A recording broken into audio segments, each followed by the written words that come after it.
few moments later.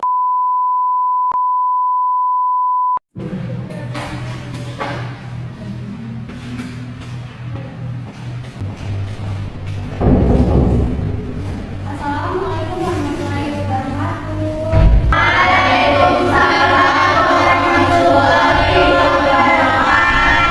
Selamat pagi anak-anak. Bagaimana kabar kalian hari ini? Alhamdulillah, baik. Sebelumnya di sini sudah ada yang kenal saya belum? Karena kalian belum kenal saya, izinkan saya untuk memperkenalkan diri saya. Perkenalkan, nama saya Nadia Yusuf Fitri. Kalian bisa panggil saya Bu Nadia. Ibu bersyukur karena pada hari ini kita dapat bertemu dalam keadaan sehat dan siap untuk mengikuti pembelajaran hari ini. Maksud dan tujuan Ibu di sini yaitu ingin memberikan layanan informasi kepada kalian. Nah, layanan informasi ini yaitu layanan konseling yang berfokus pada penguasaan informasi tertentu.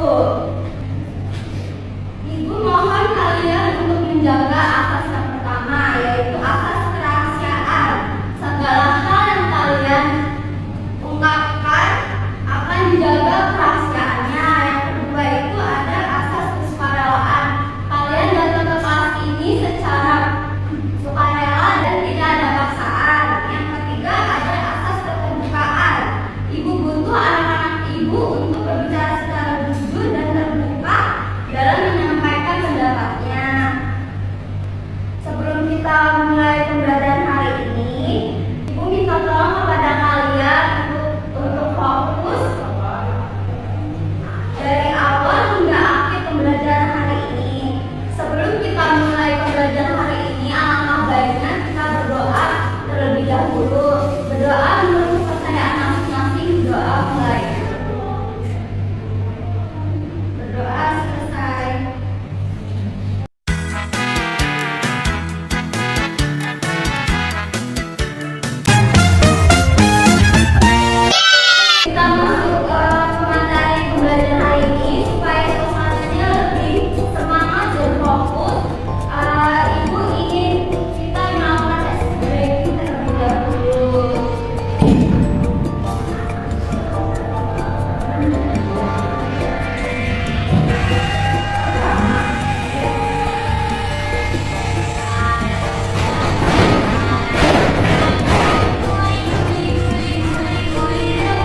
Silakan duduk anak-anak. Baik, Ibu.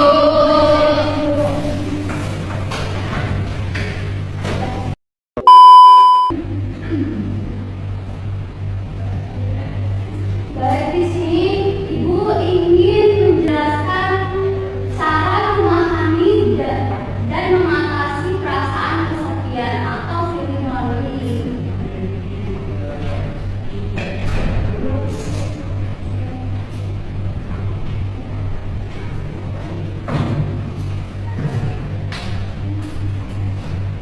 Apa itu kesepian? Kesepian adalah kondisi emosional ketika seseorang merasa hampa, terisolasi, atau tidak memiliki hubungan yang dekat dan bermakna dengan orang lain, meskipun berada di tengah banyak orang. Perasaan ini muncul ketika seseorang merasa kurang mendapatkan dukungan, perhatian, atau keterhubungan dengan orang lain. Jadi, mengalami rasa kesepian itu adalah hal yang wajar dan dapat dialami oleh siapa saja. Ini bisa terjadi pada berbagai usia dan berbagai situasi kehidupan kita sehari-hari.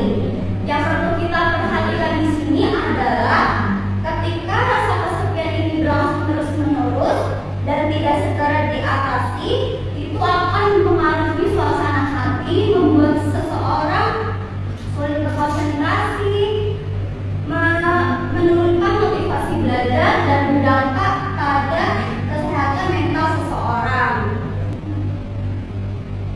Nah, setelah kita memahami apa yang dimaksud dengan kesepian, selanjutnya ada berbagai faktor yang dapat menyebabkan seseorang kesepian. Yang pertama itu ada faktor internal. Penyebab kesepian yang berasal dari dalam diri individu. Ada yang tahu nggak contohnya itu apa?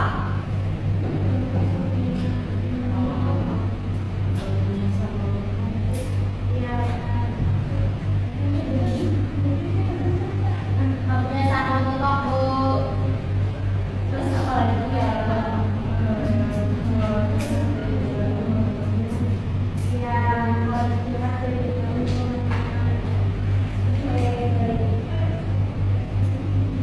seseorang yang memiliki masalah dengan kepercayaan diri atau kemampuan bersosialisasi ini cenderung lebih mudah merasa terisolasi meskipun dia berada di tengah banyak orang.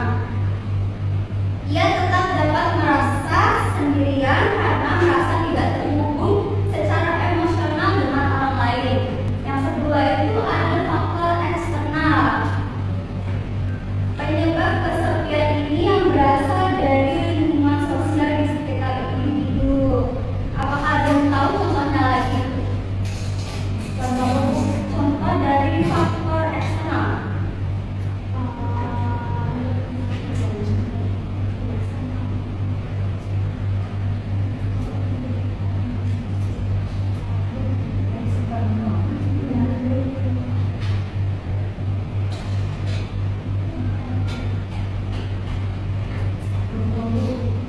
Saya Bu, ya.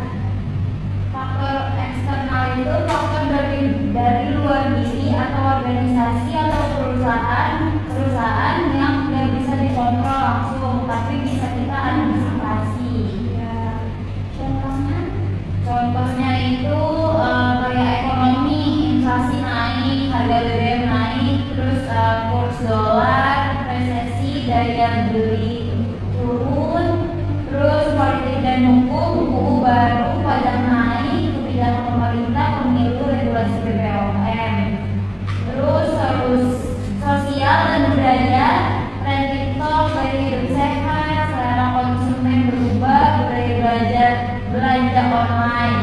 Terus teknologi, munculnya AI, Shopee Live, terus GoPay, mesin baru yang lebih cepat. Terus pesaing, kompetitor kasih diskon besar,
dipengaruhi oleh kondisi dalam diri seseorang dan berbagai situasi yang sedang dihadapinya.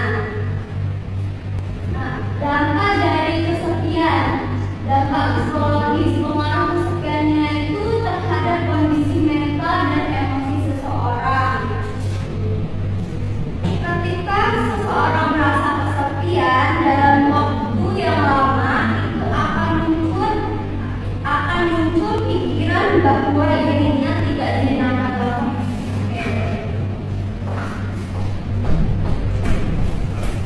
Ketika seseorang merasa kesepian dalam waktu yang lama, itu akan muncul pikiran bahwa dirinya tidak dibutuhkan oleh orang lain lagi. Mereka akan mengalami berbagai gangguan emosional seperti sedih, merasa cemas, overthinking,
sekali atau merasa sendiri selamanya.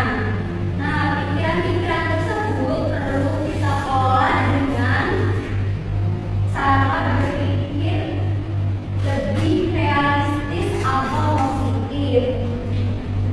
Misalnya, mengingat bahwa setiap orang pernah merasa kesepian, mencari sisi baik dari keadaan, serta melatih rasa syukur atas hal yang masih dimiliki. Intinya, mengubah pola pikir negatif menjadi lebih positif dapat membantu mengurangi rasa kesepian. Yang ketiga, mengisi waktu yang lebih bermakna.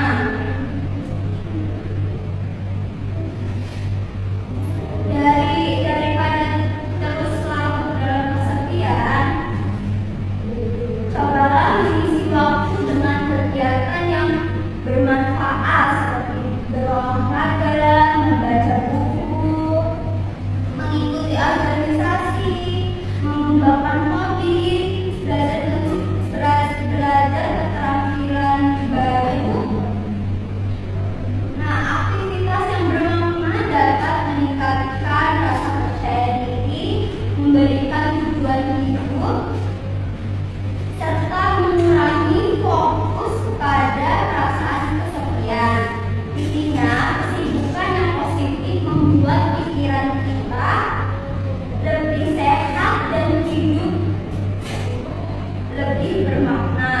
Yang keempat itu menjaga dan membangun hubungan sosial dan orang lain, yaitu salah satu cara paling efektif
Bu, saya.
Apakah sudah selesai?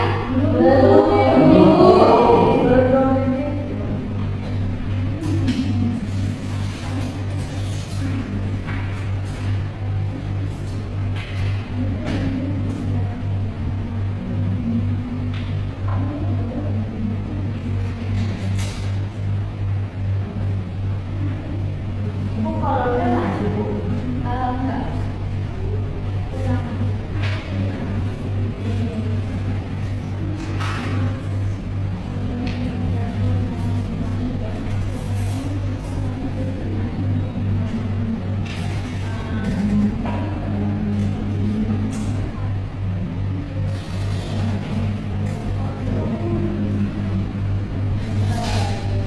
Sudah? Sudah, Bu. Sudah, Bu. Nah, setelah kalian mengisi tugas kerja siswa, Ibu ingin kalian mengisi instrumen penilaian juga.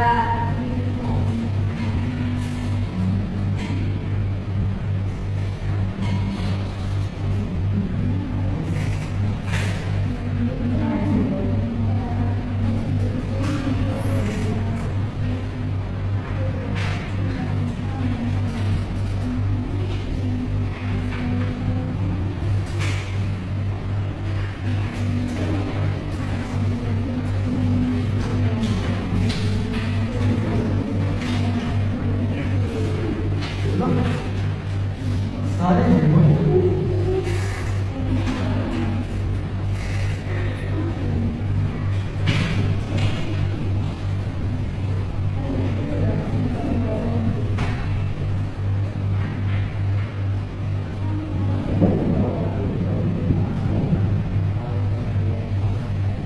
Ibu beri waktu 10 menit ya untuk review. Baik, Ibu.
dan